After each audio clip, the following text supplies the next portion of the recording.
Hello everyone, मैं राहुल मुनीम आप सबका स्वागत करता हूं। आज हम पढ़ेंगे isomerism in coordination compound. Isomerism को हिंदी में कहते हैं समावयता। अब देखिए, आइसोमेरिज्म की अगर हम डेफिनेशन की बात करें या मीनिंग की बात करें तो आपने ऑर्गेनिक केमिस्ट्री में पढ़ा होगा, same molecular compounds having same molecular formula but different molecular structure. मतलब आपने पढ़ा होगा कि जो वे कंपाउंड्स, एक से ज़्यादा कंपाउंड जिनका मॉलिक्यूलर वेट सेम होता है, मॉलिक्यूलर फॉर्मूला सेम होता है, लेकिन स्ट्रक्चरल फॉर्मूला क्या होता है, डिफरेंट होता है। ये एक पार्शियल डेफिनेशन है या अधूरी डेफिनेशन है। अगर एक्चुअल डेफिनेशन की हम बात करें आइसोमेरिज्म की, तो वो क्या होती है कि वे कंपाउंड एक से ज़्यादा हो सकते हैं, 2, 3, 4 हो सकते हैं, जिनका मॉलिक्यूलर फॉर्मूला सेम होता है, अणुसूत्र जिसको कहते हैं, और मॉलिक्यूलर वेट भी सेम होता है, लेकिन कम से कम एक भौतिक या रासायनिक गुण क्या होता है, भिन्न होता है। उसको हम कहते हैं आइसोमेरिज्म या हिंदी में कहते हैं समावयता। तो आपको क्लियर हो गया कि वे कंपाउंड जिनका मॉलिक्यूलर फॉर्मूला सेम है, मॉलिक्यूलर वेट सेम है, लेकिन कम से कम एक भौतिक या रासायनिक गुण, फिजिकल और केमिकल प्रॉपर्टी क्या होती है, डिफरेंट होती है। तो देखिए, आज हम पढ़ेंगे कोऑर्डिनेशन कंपाउंड में आइसोमेरिज्म। आप नॉर्मली ऑर्गेनिक कंपाउंड में पढ़ते हो, यहाँ पर आपने इसको दो कैटेगरी में डिवाइड किया है, एक स्ट्रक्चरल और एक स्टीरियो आइसोमेरिज्म। अब देखिए, दोनों में अंतर क्या होता है। स्ट्रक्चरल आइसोमेरिज्म का मतलब क्या है, संरचनात्मक समावयता का मतलब क्या है कि यहाँ पर जो फॉर्मूला तो सेम है, लेकिन जो उसकी स्ट्रक्चर है, मतलब उसकी जो बॉन्डिंग है, वो डिफरेंट होगी। स्टीरियो आइसोमेरिज्म में क्या होता है कि मॉलिक्यूलर फॉर्मूला सेम होता है, स्ट्रक्चरल फॉर्मूला भी सेम होता है, लेकिन उसकी जो त्रिवियम ज्यामिति होती है या जो उसकी स्पेटियल अरेंजमेंट होता है, त्रिविम जो उसकी अरेंजमेंट होता है, वो क्या होता है, डिफरेंट होता है। तो यहाँ पर आप इसको स्टीरियो आइसोमेरिज्म कहते हैं। तो देखिए, यहाँ पर स्ट्रक्चरल आइसोमेरिज्म जिसमें क्या हो रहा है, स्ट्रक्चरल या फॉर्मूला जो है, स्ट्रक्चरल फॉर्मूला वो डिफरेंट है, और यहाँ पर मॉलिक्यूलर फॉर्मूला भी सेम है, स्ट्रक्चरल फॉर्मूला भी सेम है, लेकिन जो उसकी 3 डायमेंशनल अरेंजमेंट है, जो उसकी स्पेटियल अरेंजमेंट है, वो क्या है, डिफरेंट है। ठीक है। अब देखिए, इसमें आपके 6 टाइप दे रखे हैं और इसमें आपके 2 टाइप दे रखे हैं। मैं एक एक करके नाम बता देता हूँ आपको। सबसे पहले आयोनाइजेशन आइसोमेरिज्म, इनको हम सबको देखेंगे, अभी एग्जांपल से और डेफिनेशन से समझेंगे। अभी केवल हम नाम देख रहे हैं। आयोनाइजेशन आइसोमेरिज्म, जैसे नाम से पता चल रहा है, ये आयन की कुछ बात कर रहा है। ठीक है। दूसरा है हाइड्रेट आइसोमेरिज्म, ये आपके जल के अणु से संबंधित होगा। तीसरा है लिगेंड आइसोमेरिज्म, ये आपके लिगेंड से रिलेटेड होगा। ठीक है। उसके बाद लिंकेज, लिंकेज का मतलब होता है जुड़ाव या बॉन्डिंग, ये उससे रिलेटेड है। कोऑर्डिनेशन पोजीशन, कोऑर्डिनेशन की पोजीशन क्या है उस पर डिपेंड करेगा। और कोऑर्डिनेशन आइसोमेरिज्म, ये सब अभी हम डिटेल में देखेंगे। ठीक है। इसके बाद स्टीरियो आइसोमेरिज्म की अगर हम बात करें तो है ज्योमेट्रिकल आइसोमेरिज्म, ज्यामितीय समावयता। ठीक है। ऑप्टिकल आइसोमेरिज्म, प्रकाशीय समावयता। अब देखिए, नाम से ही पता चल रहा है आयोनाइजेशन आइसोमेरिज्म, आयनन समावयता। तो देखिए, इसकी अगर हम परिभाषा की बात करें या इसके मीनिंग की बात करें तो इसका मीनिंग क्या है कि मॉलिक्यूलर फॉर्मूला तो सेम है, लेकिन जब हम उसका आयनन करेंगे या आयोनाइजेशन करेंगे तो जो हमको आयंस मिलेंगे वो क्या होंगे, डिफरेंट होंगे। क्या होंगे, डिफरेंट। तो देखिए, इसको हम एग्जांपल से देखते हैं। यहाँ पर आप इसका फॉर्मूला देखेंगे तो आप देखेंगे कोबाल्ट है, एक 4 अमोनिया है, टोटल 2 Cl है और एक NO2 है। कोबाल्ट है, 4 अमोनिया है, 2 Cl है और एक NO2 है। अब यहाँ पर क्या है, मॉलिक्यूलर फॉर्मूला तो सेम है, लेकिन जब आप इसका आयोनाइजेशन करेंगे तो क्या होगा कि जो आयन मिलेंगे आपको वो कैसे मिलेंगे, CONH3 Cl NO2। ठीक है। ये प्लस Cl माइनस, ये आयन मिलेंगे आपको। तो ये तो एक आपके फॉर्मूला था, उसके आयन हो गए। अब जब दूसरे का आप देखेंगे तो दूसरे में आपको क्या मिलेगा, CONH3 Cl2 plus NO2 minus. तो आप देखेंगे कि दोनों का जब आपने फॉर्मूला देखा, मॉलिक्यूलर फॉर्मूला, तो मॉलिक्यूलर फॉर्मूला सेम था। मॉलिक्यूलर फॉर्मूला सेम से मतलब क्या है कि कोबाल्ट कितने हैं, 1, अमोनिया कितने हैं, 4, इस हिसाब से हम मॉलिक्यूलर फॉर्मूला कहते हैं। तो मॉलिक्यूलर फॉर्मूला सेम था, 1 कोबाल्ट, 4 अमोनिया, 2 Cl और एक NO2।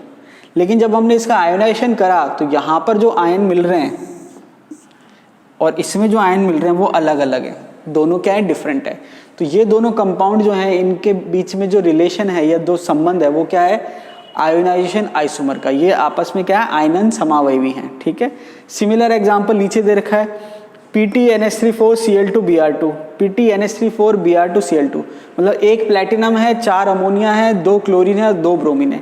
लेकिन जब आप इसका आयनन करेंगे तो आपको जो आयन मिलेंगे वो क्या मिलेंगे, PtNH3 4Cl2, ये क्या हो गया 2 प्लस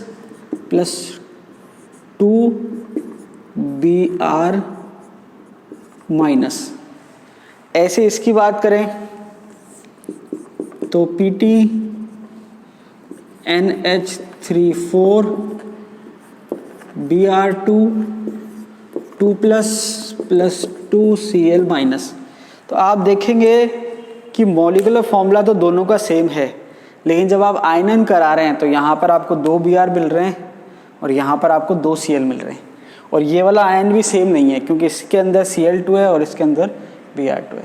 तो ये आपके आयोनाइजेशन समावयिता होती है। देखिए आप देख के पहचान सकते हैं, कोई बहुत टिपिकल नहीं है, बहुत सिंपल है। देखते आप क्या करोगे, पहचान लोगे कि बाहर जो इसके आयन हैं और इसके बाहर जो आयन है वो क्या होगा, डिफरेंट होगा, तभी ये क्या करेंगे, डिफरेंट आयन देंगे। तो मॉलिक्यूलर फॉर्मूला सेम होता है, लेकिन जब आयनन की बात आती है तो डिफरेंट आयन देते हैं, उसको हम क्या कहते हैं, आयोनाइजेशन आइसोमेरिज्म। नेक्स्ट है हाइड्रेट आइसोमेरिज्म, हाइड्रेट समावयिता। अब देखिए यहाँ पर जो हाइड्रेट है ये रिलेटेड है जल से, और आप देखेंगे कि यहाँ पर डॉट के बाद जो H2O लिखा होता है उसको हम कहते हैं क्रिस्टलीय जल, या हम इंग्लिश में कहते हैं वाटर ऑफ क्रिस्टलाइजेशन। तो देखिए यहाँ पर आप देखेंगे कि तीनों का जो फॉर्मूला है, मॉलिक्यूलर फॉर्मूला, वो सेम है। 1 क्रोमियम 6 जल के अणु और 3 क्लोरीन, 1 क्रोमियम 6 जल के अणु और 3 क्लोरीन, 1 क्रोमियम 6 जल के अणु और 3 क्लोरीन। तो मॉलिक्यूलर फॉर्मूला सेम है, लेकिन जब हम तीनों को देखेंगे तो हम क्या देख रहे हैं कि यहाँ पर कोई क्रिस्टलीय जल नहीं है। यहाँ पर क्रिस्टलीय जल का 1 अणु है और यहाँ पर क्रिस्टलीय जल के 2 अणु हैं। तो यहाँ पर ये क्या शो कर रहा है, हाइड्रेट आइसोमेरिज्म शो कर रहा है। अब देखिए यहाँ पर क्रिस्टलीय जल आ गया है, इसलिए हमने इसको एक अलग कैटेगरी में कंसीडर किया है। अगर मान लीजिए इसको हम उसमें कंसीडर ना करें तो ये एक तरह से आयोनाइजेशन आइसोमेरिज्म का उदाहरण हो सकता है। कैसे, क्योंकि यहाँ पर 3 Cl आपको आयन के रूप में मिल रहे हैं, यहाँ 2 मिल रहे हैं और यहाँ पर 1 मिल रहा है, लेकिन क्योंकि यहाँ क्रिस्टलीय जल आ गया इसलिए हमने इसको एक अलग ही कैटेगरी में रख दिया, जिसको हमने नाम दिया हाइड्रेट आइसोमेरिज्म। तो हाइड्रेट आइसोमेरिज्म में क्या होता है कि कुछ जल के अणु तो क्या करते हैं, लिगेंड के रूप में व्यवहार करते हैं, और कुछ जल के अणु जो है क्रिस्टलाइन वाटर के फॉर्म में बिहेव करते हैं या क्रिस्टलीय जल के रूप में बिहेव करते हैं। तो यहाँ पर H2O मॉलिक्यूल 2 तरीके से बिहेव करते हैं, लिगेंड की तरह से और वाटर ऑफ क्रिस्टलाइजेशन की तरह से। अब देखिए वाटर ऑफ क्रिस्टलाइजेशन की खास बात क्या होती है कि ये क्रिस्टल बनाने में हेल्पफुल होते हैं। अगर आप क्रिस्टल को गर्म करोगे तो ये आपके जो जल के अणु हैं ये उसमें से क्या होंगे, निकल जाएंगे। नेक्स्ट है लिगेंड आइसोमेरिज्म। अब देखिए नाम से ही पता चल रहा है कि लिगेंड समावयिता, मतलब जो भी अंतर है वो किस में है, लिगेंड में है। मतलब केवल लिगेंड जो है वो समावयिता दर्शा रहा है, इसलिए ही पूरा जो यौगिक है, ये जो पूरा कंपाउंड है, कॉम्प्लेक्स कंपाउंड है, वो समावयिता दर्शा रहा है। तो इसको जो है हम एक एग्जाम्पल से समझते हैं। कैसे, अब देखिए ये आपके एग्जाम्पल है, ये आपके है 1,2 डायअमीनो प्रोपेन और ये है आपके 1,3 डायअमीनो प्रोपेन। देखिए नंबरिंग अगर मैं दूं तो 1, 2 और ये 3, तो ये हो गया 1,2 डायअमीनो प्रोपेन और ये हो गया 1, 2 और 3, तो ये हो गया 1,3 डायअमीनो प्रोपेन। तो देखिए इस लिगेंड जो है इसका मॉलिक्यूलर फॉर्मूला सेम है, इन दोनों लिगेंड का मॉलिक्यूलर फॉर्मूला क्या है, सेम है, लेकिन जो स्ट्रक्चरल फॉर्मूला है लिगेंड का वो डिफरेंट है। तो कहने का मतलब यह है कि यहाँ पर लिगेंड खुद आइसोमेरिज्म शो कर रहा है और इसी वजह से जो कॉम्प्लेक्स कंपाउंड है वो भी आइसोमेरिज्म शो कर रहा है। तो इसको हमने नाम दिया लिगेंड आइसोमेरिज्म। तो लिगेंड आइसोमेरिज्म का मतलब क्या है कि वे समावयिता जिसमें लिगेंड खुद आइसोमेरिज्म शो करता हो, उसको हम लिगेंड आइसोमेरिज्म कहेंगे। तो देखिए यहाँ पर ये 1,2 डायअमीनो प्रोपेन है और ये 1,3 डायअमीनो प्रोपेन है। इसी का अगर हम दूसरा कोई एग्जाम्पल लेना चाहें तो देखिए ये एग्जाम्पल है, ये तीनों लिगेंड देखा जाए तो इनका मॉलिक्यूलर फॉर्मूला सेम है, क्लोरोफिनाइल कह सकते हैं, ठीक है। तो यहाँ पर आप देखेंगे कि ये जो Cl है इसकी पोजीशन इसके रेस्पेक्ट में 2 है। अगर मैं इनको नंबरिंग दूं तो ये हो जाएगा 1 और ये हो जाएगा 2, इसको नंबरिंग दूं तो ये हो जाएगा 1, 2 और ये 3 और ये हो जाएगा 1, 2, 3, 4। तो इसको मैं कह सकता हूँ 2 क्लोरोफिनाइल, इसको मैं कह सकता हूँ 3 क्लोरोफिनाइल और इसको मैं कह सकता हूँ 4 क्लोरोफिनाइल। तो कहने का मतलब ये है कि लिगेंड तीनों एक ही है, मॉलिक्यूलर फॉर्मूला एक ही है, लेकिन स्ट्रक्चरल फॉर्मूला क्या है, डिफरेंट है। तो जहाँ पर लिगेंड खुद आइसोमेरिज्म शो करता है उसको हम कहते हैं लिगेंड आइसोमेरिज्म। नेक्स्ट है लिंकेज आइसोमेरिज्म, जिसको हम हिंदी में कहते हैं बंधन समवायता। अब देखिए लिंकेज आइसोमेरिज्म अगर आपको समझना हो तो इससे पहले आपको एक चीज़ पता होनी चाहिए, एम्बीडेंटेड लिगेंड, उभय दंतुक लिगेंड। अब देखिए अगर आपको ध्यान हो या आपने पिछला वीडियो देखा हो जिसमें हमने नॉमेनक्लेचर पढ़ा था, तो वहाँ पर हमने देखा था कि जो एम्बीडेंटेड लिगेंड है या उभय दंतुक लिगेंड है वो होते क्या हैं। होते ये हैं कि एक लिगेंड है जिसमें एक से ज़्यादा तरह के दाता परमाणु हैं, डोनर एटम है, लेकिन एक समय पर एक ही डोनर एटम काम में आता है, तो उसको हम कहते हैं उभय दंतुक लिगेंड या एम्बीडेंटेड लिगेंड। तो वो जो है अगर वो उपस्थित है तो वहाँ पर ये क्या है, लिंकेज आइसोमेर शो करता है। कैसे, देखिए एग्जाम्पल से समझते हैं। अब देखिए मॉलिक्यूलर फॉर्मूला की बात करें तो CONH3 5ONO Cl2, CONH3 5NO2 Cl2। अब आप देखेंगे कि ये जो पोर्शन है ये तो एज इट इज सेम है, डिफरेंस किस में आ रहा है, केवल इसमें। मैं इधर अलग से लिख देता हूँ ONO और ये है NO2। तो कहने का मतलब है कि ये जो है ये उभयदंतुक लिगेंड का एग्जाम्पल है, या हम कह सकते हैं एम्बीडेंटेड लिगेंड का एग्जाम्पल है।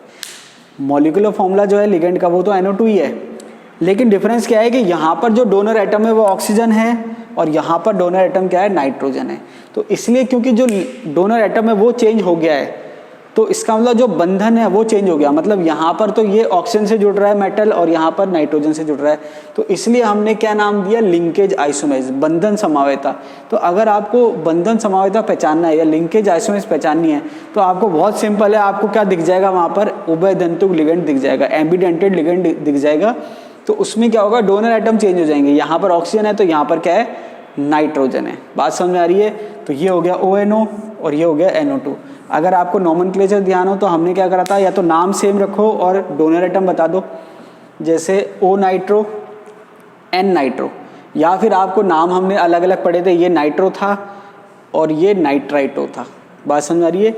तो लिंकेज आइसोमेरिज्म वो शो करते हैं जिसमें उभयदंतुक लिगेंड क्या होता है, उपस्थित होता है। नेक्स्ट है कोऑर्डिनेशन पोजीशन आइसोमेरिज्म। अब देखिए कोऑर्डिनेशन पोजीशन आइसोमेरिज्म की अगर हम बात करें तो यहाँ पर एक शब्द आया पोजीशन। इसका मतलब ये हुआ कि अगर हम इस शब्द को देखें पोजीशन, इसका मतलब आपको एक आइडिया लग जाए कि जो लिगेंड है उसकी पोजीशन जो है वो क्या है, अलग अलग है।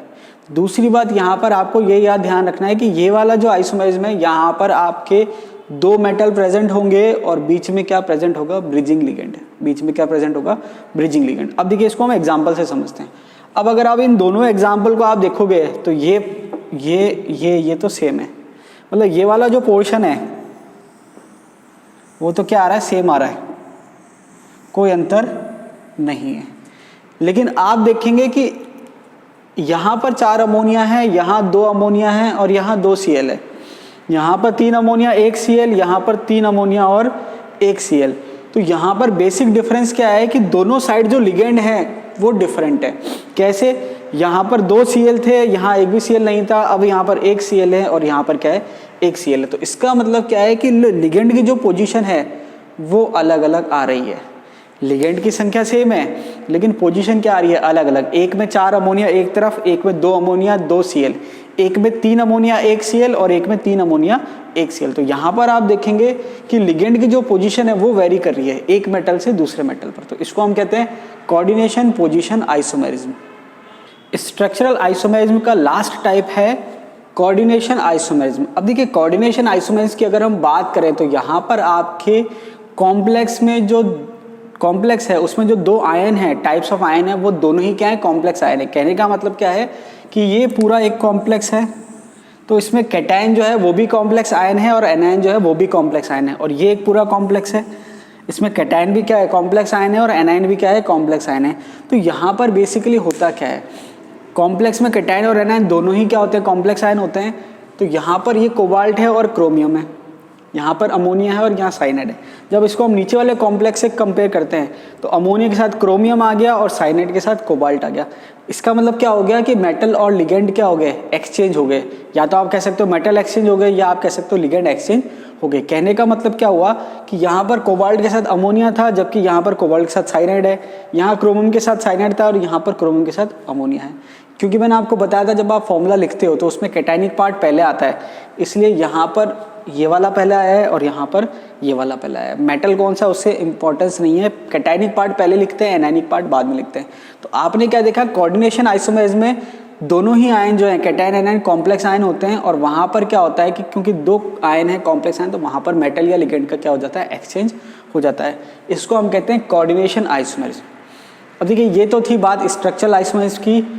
जो आपके स्टीरियो आइसोमेरिज्म है वो हम पढ़ेंगे नेक्स्ट वीडियो में। आज के लिए इतना ही, मिलते हैं अगले वीडियो में।